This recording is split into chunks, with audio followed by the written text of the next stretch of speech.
Hey folks, Robbie Payne coming at you today with a review of the ASUS Chromebook Flip, otherwise known as the C100P. This device is actually the one with 4 gigs of RAM. In the unboxing, for those of you who follow the channel and have been around, you will acutely aware that I unboxed a 2 gig version. The reason for the switch is twofold. One, I wanted to try the 4 gig version because for me 2 gigs is just not enough anymore. And two, ASUS reached out to me in the time after I posted the unboxing, and I am now part of their media review team. So they have people who they send stuff out to review, and I was very happy to receive that email. And this device is on loan from them. We'll be going back to them. So hopefully I'll get some other vendors as well, and some other OEMs to start giving me Chromebooks to review and send back. Here's looking at you, Toshiba and HP and Acer. Hopefully that'll happen sooner than later. But anyway, big shout out to ASUS for providing this device. I did specify and told them, hey, look, I've got a 2 gig version here already. Would you mind sending me the 4 gig? And they had no problem, got that thing out immediately, and that's been pretty awesome. So again, huge shout out to them for that. Quick overview of the device in general. If you haven't seen the unboxing, we're looking at a 10.1 inch display, completely aluminum body. So we have aluminum top, aluminum bottom, sides, and all that kind of stuff. A nice little, let's see if I can get it to focus. That glare might be too much. You go focus there. Oh, yeah, there we go. Nice little chamfered edge there, which is kind of a nice touch. Chromed out buttons. So we got the volume rocker and power button here on the side. You've got the proprietary charging ports, really close to being a micro USB, but it's not. Nothing across the front, save that edge. 2 USB 2.0 ports. That's important to remember if you're a big USB fan or for some reason need that quick transfer rate. Not 3.0, only 2.0s. We have a micro HDMI, which you can buy in Amazon Basics converter cord that's yay long. That'll convert it over to a female full-size HDMI, so it's not a huge deal. A few bucks out, and you could have that converted. And then you've got a micro SD card slot, which right now I've got a 64 gig card in there, and it clicks and sits flush. 64 gig card I got from geek.com.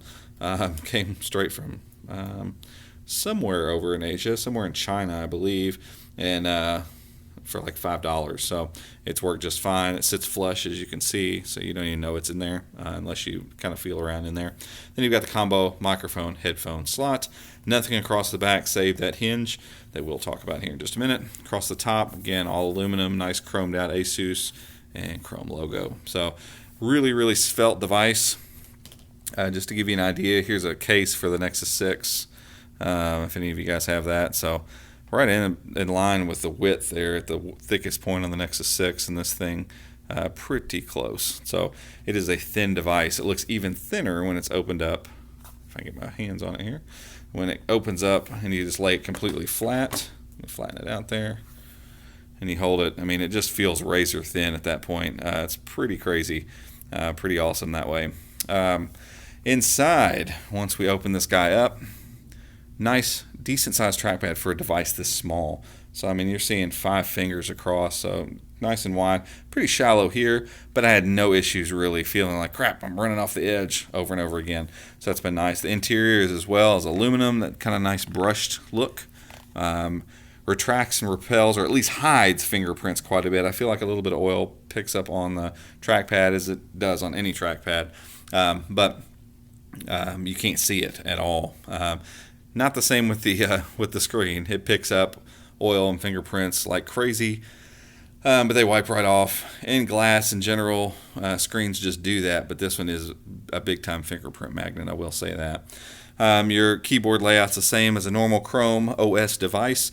Keys are slightly smaller and a little more cramped. You'll feel it the first time you start typing, but there's good travel, really, really good travel for a keyboard that is this thin. Again, we're talking really, really thin here. And so there's really good travel. Keys feel great. The mouse is really, or the trackpad is really, really responsive. Clicks are relatively small and quiet, which is nice. You're not getting a big clack. Overall, the device just feels great as far as its build quality. And then we'll get to the hinge, which is what everybody's here for, right? So you can lay the thing out like this. The minute you get just over that, we'll see down here at the bottom of the screen, and sometimes when it's locked, it acts funny. I am using the smart lock feature, which I think technically is kind of a beta feature, but it's nice. If my phone's in the vicinity, it will unlock with just a click, which is kind of cool. So now you see down here, it's going to have a hard time focusing with glare. We have this multitasking button, and that's because in tablet mode, whenever we open up any tab, everything opens in full screen. It looks like I'm going to have to back the brightness off a little bit more here so we can focus properly. That's a good thing. When you got to back off the brightness for the review, that means the screen's decently bright at least, right? So we'll open up chat here. So you can see everything opens up full screen, and that's because they've got this button down here. You click it, and it brings up, it does the same feature for those of you who don't know and don't use this feature, which I do all the time. Whenever you slide up with 3 fingers, you get that same thing. So I use that constantly, and so on the tablet mode, it's kind of cool that it's there pretty quickly. You can click that, bounce back and forth between modes. For some reason, that's not signed in. It's having issues. Probably need to restart. But we'll get back into that here in just a second. But the Hinge is good and sturdy when the device is this way. It doesn't feel too awkward holding it as a tablet. Again, you get the keys on the back, and if you've ever had a Lenovo Yoga in your hands, you know that sensation. That's the clickety-clack of the keyboard behind your fingers is a little weird at first. Eventually you get used to it. It's not too bad. The device itself, when it's sitting here, if you're using touch, you get a little wobble on the keyboard. You can kind of see it wiggling, but I'm poking that thing pretty good. And so it's actually weighted pretty well. Again, for a small, really light device, we're shy of 3 pounds here. I think we're closer to the 2 pound mark. It's got some heft. It's made of metal, so it's just part of it. But it has a premium feel. To be honest with you, build quality wise, it's the most impressive device that I've seen other than the Chromebook Pixel. And again, hopefully that always applies. When I say anything is superlative in any way, shape, or form, it's usually with a caveat that I'm saying that other than the Chromebook Pixel. So let's talk about the screen for just a minute. It's not the brightest screen I've ever seen, but I can kind of blow it out here. The room's a little dark, and you can see it's blowing this out a little bit. I did have a Toshiba Chromebook. There was an issue, Chromebook 2. There was an issue with the space bar on it, and so I had to actually send it back to get replaced. But I had them side by side. The Toshiba Chromebook 2 probably has arguably the best screen on it, again, other than the Chromebook Pixel. Fantastic brightness, viewing angles, all that kind of stuff. A beautiful IPS display. And it really did make this one look a little dull. Again, let's consider the price point and the build quality and the functionality we're getting with this device versus something like a 13.3-inch Toshiba Chromebook 2. Now, when the Toshiba Chromebook 2 came out, it was, if we all remember, $330 for the 4 gig version. This device is about $280 for the 4 gig, $250 if you go with the 2 gig model. We're going to talk about a little bit of those performance things here in just a moment. And so, yes, the screen is a little bit duller, less bright than the Toshiba Chromebook 2, but unless you have them next to each other, you don't really notice it. And I will say the colors are pretty good. Viewing angles are fantastic. The viewing angles actually are better than the Chromebook 2. The Chromebook 2, if you get it on an off angle, and you see it a little bit here, see where the discoloration is happening on the 45 degrees. It's more pronounced to me on the Chromebook 2 than it is on this, but that's part of an affordable IPS display. Whenever you get, I remember the Nexus 5 and the Nexus 4 actually had that same exact problem. If you were to hold them straight on and kind of look off angle and then turn it ever so slightly, you would get a huge washout in the screen. It's part of the cheaper IPS displays. So I did some research on that and figured out what's going on with that. With a device like this, it's way less of a problem, mainly because with a device in this layout, you're usually looking at it straight on. There's really no reason to be looking at it like this all the time or like that. That's just not a normal use case. So the screen is very good. One of the best that's been on a Chromebook thus far. And at 1280 by 800 resolution, squeezed into a 10-inch screen, you get pretty decent PPI. I don't know the exact number off the top of my head, but let's get it in here close. Let you see the icons and how sharp they are if you'll focus. Come on, focus.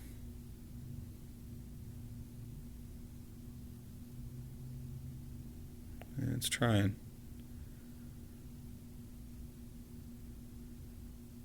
I'm not having much luck here. But But you see there's not a whole lot of graininess to you can see a little bit of pixelization there, but I'm really, really, really close here. And so when you're holding it back at normal, tablet viewing angles, no issues whatsoever with text and readability.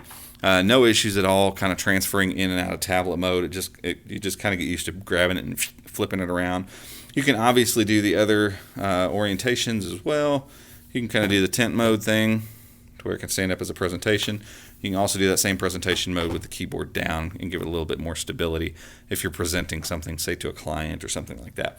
What I found myself using it for most in a different mode other than the laptop was with Feedly. And of course, it's hidden here. As a newsreader, it's very good. They kind of took the ball whenever Google said we're out of the whole newsreader thing.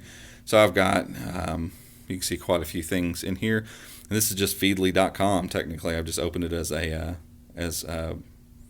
window as opposed to opening as a browser. But it's definitely made and takes advantage of all the touch features. And you can just kind of swipe these stories in and out, which is kind of nice. But you can see the text is just highly readable. If it's going to focus here for me. There we go. You can see we're way up close. You get a little bit of pixelization. But the minute you pull back here, you can't tell at all. And so it's very comfortable to read on.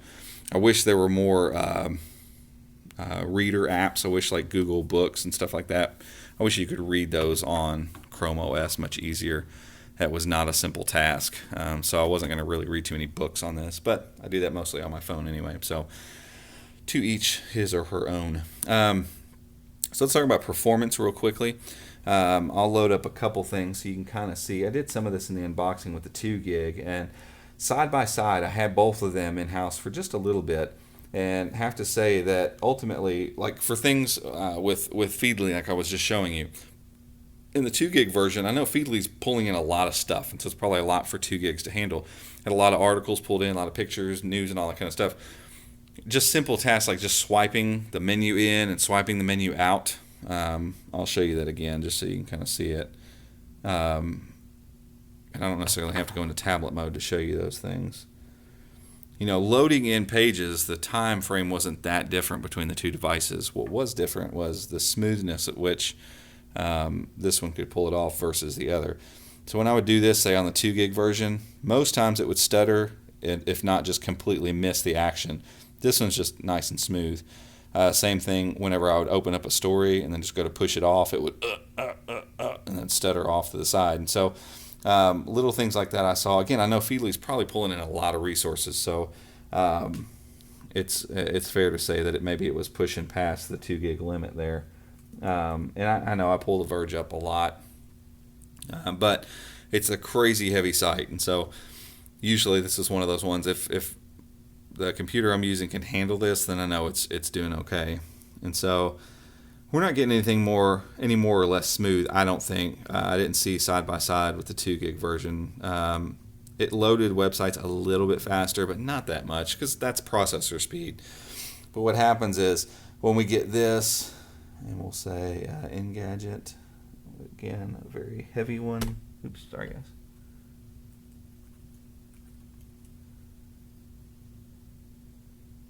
And then let's get a YouTube video going. And Android Central.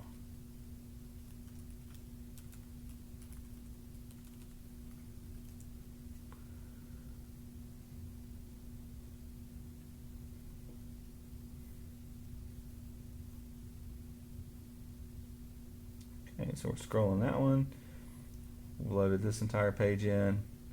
And Engadget does a new thing now too. I think they don't load in everything at the top. They kind of load as you scroll a little bit. So we're all in there. Let's get video going. I'll probably just do one of my own so I don't run into any copyright infringement issues.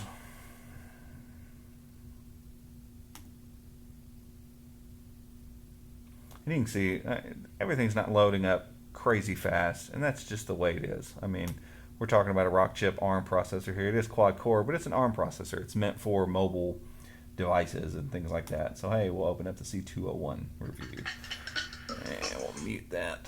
So we got a video running in the background. Let's go ahead and make it a little bigger.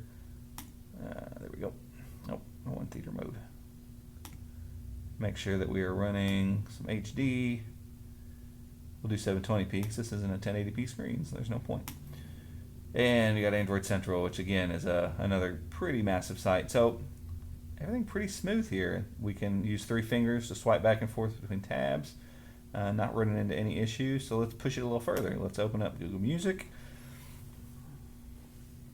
And I would open up Hangouts, but it's acting really crazy. It probably wants me to restart my computer. So I'm going to open this up, which is Pixlr Editor. I'm just going to open up an image so it's forced to have something in the RAM to deal with.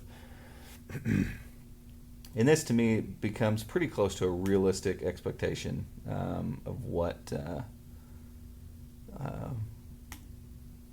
you may actually have open. Sometimes we run these tests and we get a little out of control on them. And you can see it's really starting to bog down a little bit here. Come on, open drive up.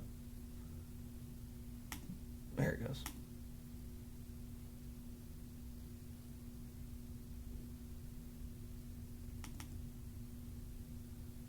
Yeah, we're really having some issues now.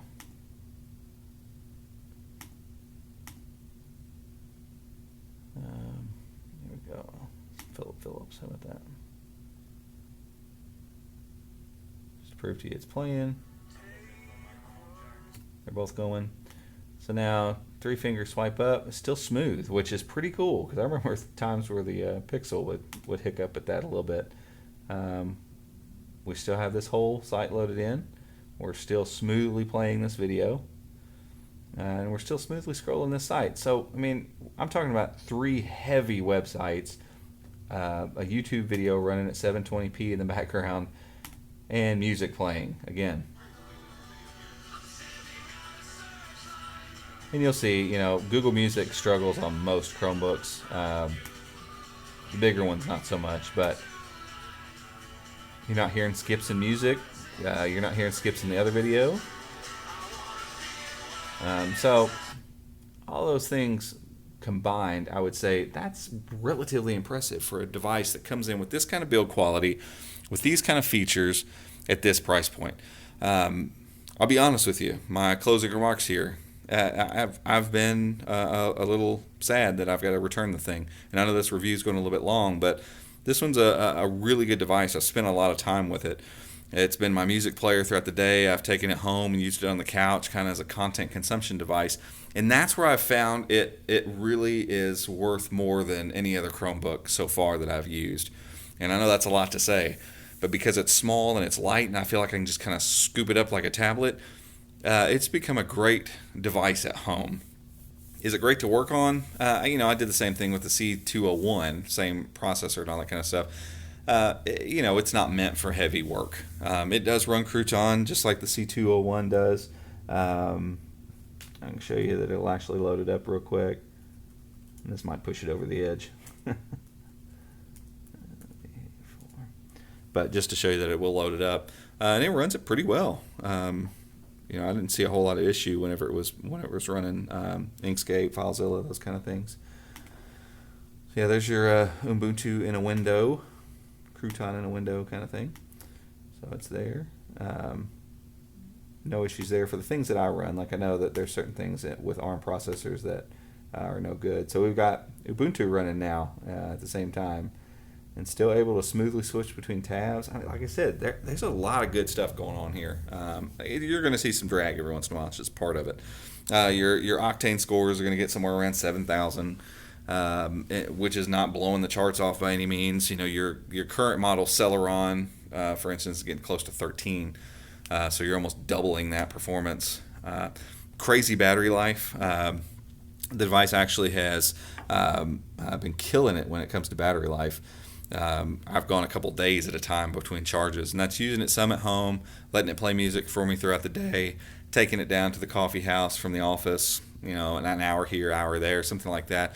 So, I'm not talking about pushing it or killing it all day long, But it's an impressive device, all said and done. I've got a couple questions from the unboxing that I want to hit, and I only saw two really in there. Is the screen better than the C720? Absolutely, hands down, no question. I hate the screen on the C720. I think it's terrible. It's washed out. It's grainy looking. This is none of those things. It's, again, one of the best screens I've seen on a Chromebook. Again, we're talking about budget devices here.